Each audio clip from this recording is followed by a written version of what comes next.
Hello दोस्तों, Shiv education channel पर आपका स्वागत है। आज हम एनसीईआरटी क्लास 6 का चैप्टर 6 देखेंगे, नए प्रश्न नए विचार। पिछली कक्षाओं से हमने देखा है वेदों की रचना, हमने देखी कैसे वेदों की रचना हुई थी, वेदों के अंदर कौन सी भाषा कैसे लिखी गई थी, कैसे वेदों की रचना हुई, अलग अलग से संगीत के लिए अलग, वेदों के लिए अलग, यज्ञ के लिए अलग से वेदों की रचना हुई थी। आज हम देखेंगे कि वहाँ जब उस समय ऋग्वेदिक काल में जब समाज एक जगह था जहाँ पर जाति व्यवस्था नहीं थी, लेकिन उत्तर वैदिक या वैदिक काल में आकर समाज 4 वर्गों में बढ़ चुका था, ऊंच नीच का भाव हो चुका था, छुआछूत आ चुकी थी, अंधविश्वास आ चुके थे, जनता आपस में ही लड़ने लग गई थी। ऐसे में कैसे उनके शिक्षा का विकास हुआ, उनको कैसे शिक्षा दी गई, उनके अंधविश्वासों को कैसे दूर किया गया, इसमें एक महान भूमिका निभाते हैं महात्मा बुद्ध।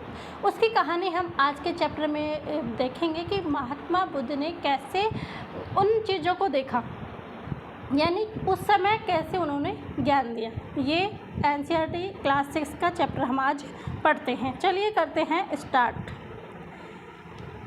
ये है बुद्ध की कहानी। किसकी कहानी है? बुद्ध की कहानी। किसकी कहानी? बुद्ध की कहानी। बौद्ध धर्म के संस्थापक सिद्धार्थ थे, यानी बुद्ध का नाम क्या था? सिद्धार्थ था, जिन्हें गौतम के नाम से भी जाना जाता था।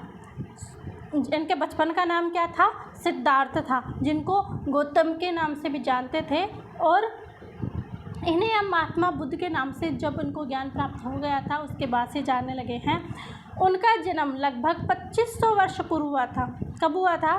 लगभग 2500 वर्ष पूर्व हुआ था। वह समय था जब लोगों के जीवन में तेज़ी से परिवर्तन हो रहे थे, यानी तेज़ी से क्या है कि उनमें परिवर्तन होने लग गए थे। उनका जीवन व्यतीत होना, उनके कामों का, इनका परिवर्तन उनमें हो रहे थे। जैसा कि हमने पिछले अध्याय में पढ़ा था, महाजनपद के कुछ राजा इस समय बहुत शक्तिशाली हो गए थे। हजारों सालों के बाद फिर से नगर उभर रहे थे, यानी कुछ राजा क्या हो गए थे? शक्तिशाली हो गए थे। और वो क्या हो रहे थे? नगर के ऊपर जब शक्तिशाली हो गए थे, समृद्ध हो गए थे, जनपद इनका ये बड़े बड़े जनपदों में मिल चुके थे। तब क्या हुए? ये शक्तिशाली हो गए, इनके पास धन संपदा समृद्ध हो गए, जिससे इन्होंने अपनी सेना भी ये बढ़ाने लग गए थे। तो क्या है कि अब नगर भी बनाने लग गए थे। गाँव के जीवन में भी बदलाव आ रहा था, जो हम कैसे नेक्स्ट चैप्टर में हम देखेंगे। इन परिवर्तनों को समझने का प्रयास कर रहे थे और वे जीवन के सच्चे अर्थ को भी जानना चाह रहे थे। बुद्ध क्षत्रिय थे। बुद्ध क्या थे? क्षत्रिय थे। बचपन का नाम सिद्धार्थ था, जिन्हें गौतम के नाम से जानते थे। ये चीज़ आप ध्यान रखें। शाक्य नामक एक छोटे से गण से संबंधित थे। कौन से गण से थे? शाक्य गण से थे। वो कैसे थे? क्षत्रिय थे। और ये इनका क्या नाम है? बचपन का नाम सिद्धार्थ था।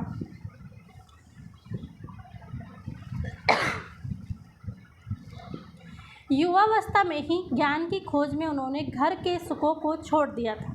क्या किया इन्होंने? युवावस्था में क्या किया इन्होंने? घरों को सुख को छोड़ दिया था। बताते हैं कि 16 वर्ष की अवस्था में ये घर से बाहर निकल गए थे ज्ञान प्राप्त करने के लिए। अनेक वर्षों तक भ्रमण करते रहे तथा अन्य विचारकों से मिलकर चर्चा भी करते रहे, यानी काफ़ी वर्षों तक ये क्या किया इन्होंने? भ्रमण किया। क्या किया? भ्रमण किया। अन्य विचारकों से मिलकर चर्चा भी करते थे। जो विचारक होते थे उनसे मिलते थे, उनसे चर्चा भी करते थे। अतः ज्ञान प्राप्ति के लिए उन्होंने स्वयं ही रास्ता ढूंढने का निश्चय किया। काफ़ी लोगों से इन्होंने बातचीत की और ये ज्ञान प्राप्त करने के लिए निकल गए। तो इन्होंने क्या किया कि अपन स्वयं क्या करते हैं? ज्ञान ढूंढते हैं। इन्होंने क्या सोचा कि अपन स्वयं ही ज्ञान ढूंढते हैं। इन्होंने इसके लिए उन्होंने बोध गया स्थान कहाँ है? बिहार में। कहाँ है? बिहार में एक पीपल के नीचे कई दिनों तक तपस्या की। कहाँ पर तपस्या की? बोध गया, बिहार में। यहाँ पर ये क्वेश्चन ध्यान रखना, ये क्वेश्चन इम्पोर्टेंट है, आता है। इन्होंने क्या नाम है? तपस्या कहाँ की? बोध गया बिहार में की ही एक पीपल के वृक्ष के नीचे।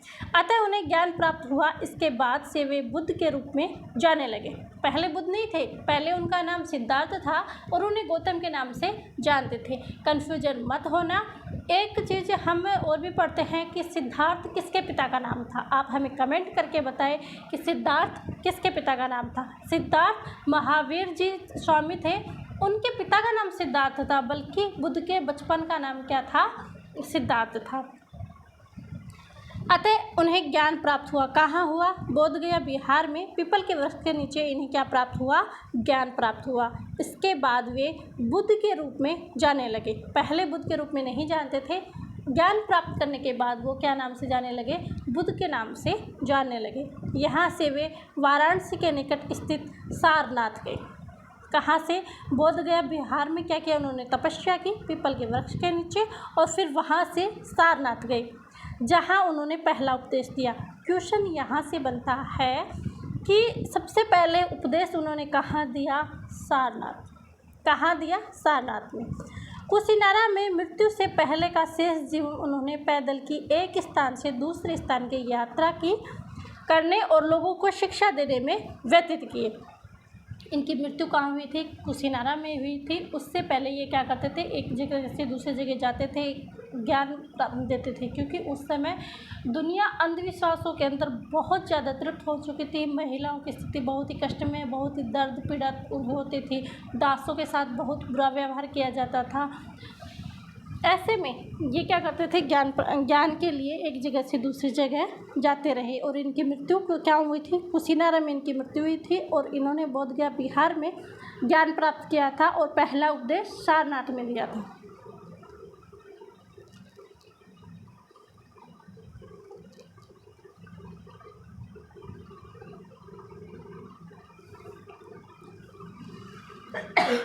आगे है, बुद्ध ने शिक्षा दी, यह जीवन कष्ट और दुखों से भरा हुआ है, और ऐसी हमारी इच्छा और लालसाओं जो हमारी पूरी न हो सकती के कारण होता है।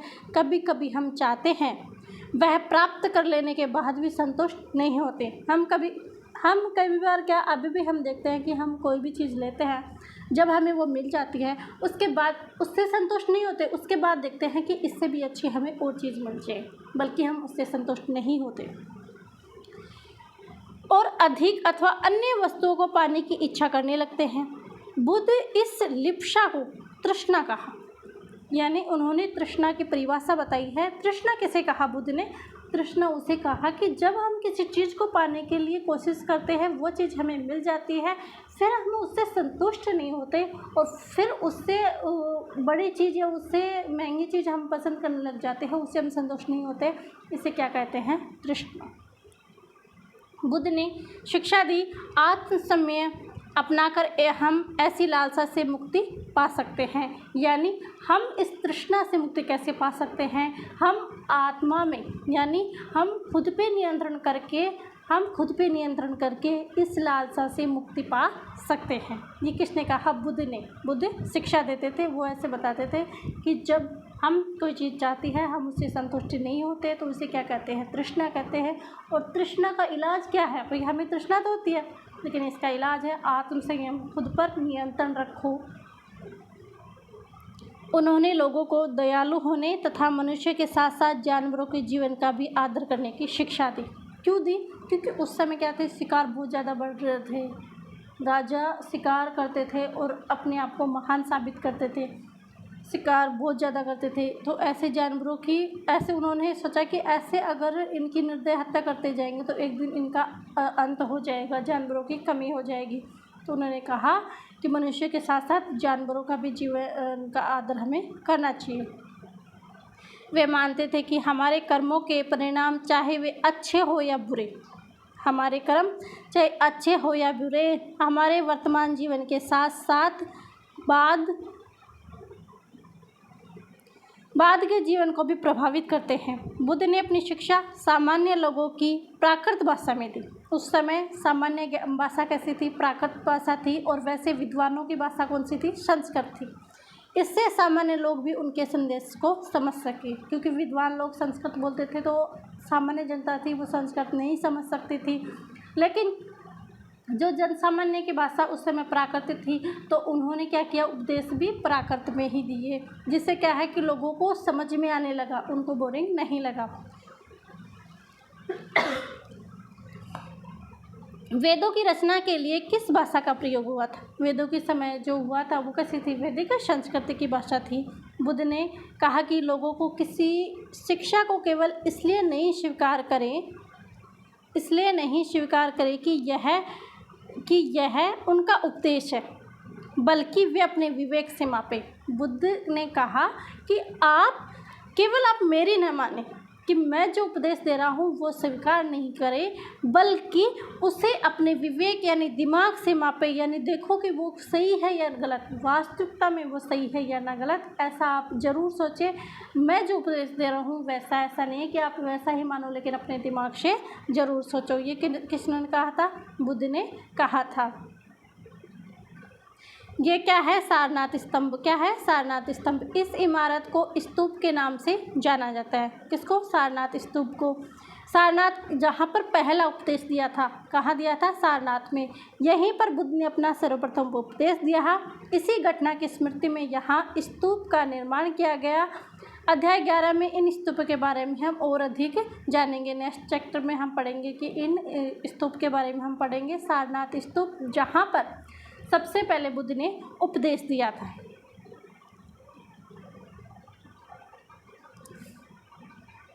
अब एक छोटी सी कहानी बुद्ध ने कहानी के माध्यम से लोगों को शिक्षा दी थी। वो कहानी है कि किसा गौतमी की कहानी है। उस समय किसा गौतमी नामक एक स्त्री थी, उसकी कहानी ये बता रहे हैं। क्या कहानी है? यह बुद्ध के विषय में एक प्रसिद्ध कहानी है। एक समय की बात है, किसा गौतमी नामक एक स्त्री का पुत्र मर गया। यानी किसा गौतमी नामक एक महिला का नाम है किसा गौतमी, उसका पुत्र मर जाता है तो वो बहुत ज़्यादा दुखी हो जाती है। तो इस बात से वह इतनी दुखी हुई कि वह अपने बच्चे को गोद के लिए नगर की सड़कों पर घूमकर लोगों से प्रार्थना करने लगी कि कोई उसके पुत्र को जीवित कर दे। यानी एक प्रसिद्ध कहानी है। किसा गौतमी नामक एक महिला है, उसका पुत्र मर जाता है तो उससे बहुत पीड़ी हो जाती है क्योंकि उसका पुत्र मर गया। तो वो उसको गोद में लेकर चारों तरफ घूमने लगती है कि कोई इसको बचा दो, मेरे पुत्र मर गया है, कोई इसको बचा दो। बुद्ध ने कहा, तुम मुझे एक मुट्ठी सरसों के बीज ला कर दो। यानी तुम क्या करो, एक मुट्ठी बीज सरसों की ला के दो, तुम्हारे पुत्र को जीवित कर दूंगा। ऐसे करती करती वो क्या किया कि उन्होंने बुद्ध के पास गई। बुद्ध के पास जाने का बुद्ध जी ने बोला कि आप ऐसे करो, एक सरसों की मुट्ठी लेके आओ। किसा गौतमी बहुत प्रसन्न हुई कि भाई एक सरसों की मुट्ठी तो मैं ला दूंगी और ये मेरे पुत्र को जीवित कर देंगे। पर जैसे ही वह बीज लाने के लिए जाने लगी, तभी बुद्ध ने उसे रोका और कहा, ये बीज एक ऐसे घर से मांग कर लाओ जहाँ पर किसी की मृत्यु नहीं हुई हो। यानी ऐसे घर से लेके आना जहाँ पर किसी की मृत्यु नहीं हो। ऐसे नहीं किसी के घर से ले आओ, नहीं, ऐसे घर से लेके आना जहाँ पर किसी की भी मृत्यु नहीं हुई हो। ऐसा क्यों कर रहे हैं बुद्ध? क्योंकि वो किसा गौतमी को समझाना चाह रहे हैं, उनको ज्ञान देना चाह रहे हैं। किसा गौतमी एक दरवाजे से दूसरे दरवाजे पर गई, लेकिन वह जहाँ भी गई उसने पाया कि हर घर किसी न किसी से माता पिता, बहन भाई, पति पत्नी, बच्चे, चाचा चाची, दादा दादी की मृत्यु हुई है। यानी ये संसार का नियम है कि जो आता है वो जाता है। तो वो बस यही बात समझाना चाह रहे थे कि हर घर में यही है कि हर आदमी आता है और जाता है, जो जन्म लेगा उसकी मृत्यु निश्चित है, उसे कोई रोक नहीं सकता। ऐसा समझाने के लिए ही किसा गौतमी ने एक मुट्ठी सरसों की मंगवाई थी, वो भी किसके घर से? ऐसे घर से जहाँ पर किसी की मृत्यु नहीं हुई हो। बुद्ध दुखी माँ को क्या शिक्षा देने का प्रयास कर रहे थे? वो उन्हें संसार का नियम समझाना चाह रहे थे कि हमारा संसार का नियम ही ये है कि जन्म और मृत्यु। अब है उपनिषद।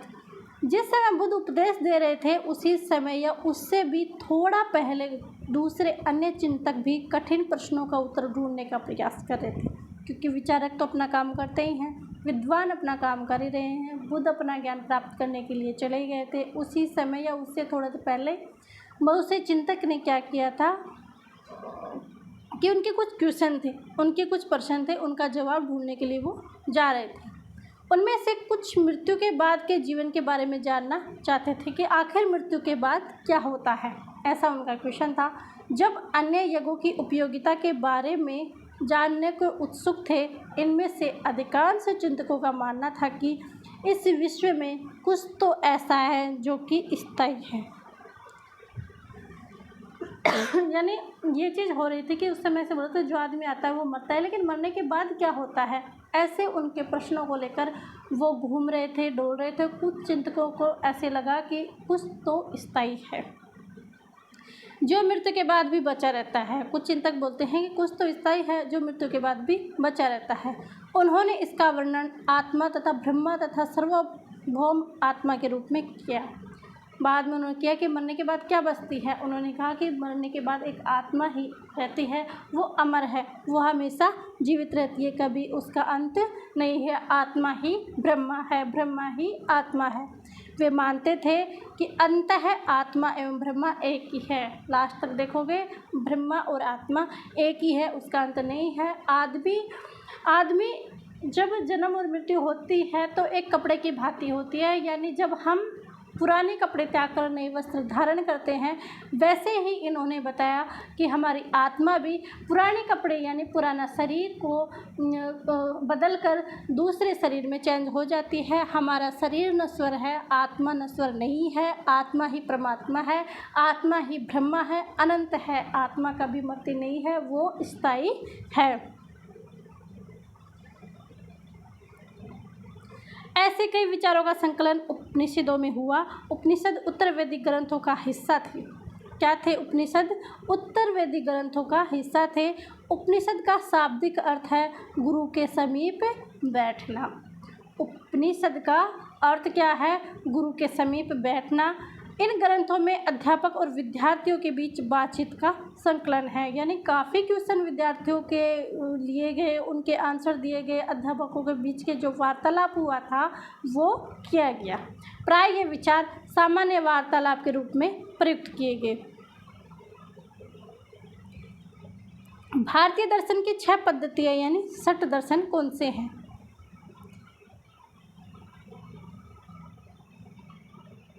सदियों में भारत द्वारा सत्य की बौद्धिक खोज की प्रतिनिधित्व की 6 शाखाओं में किया गया ये वैशेषिक, न्याय, सांख्य, योग, पूर्व मीमांसा और वेदांत और या उत्तर मीमांसा।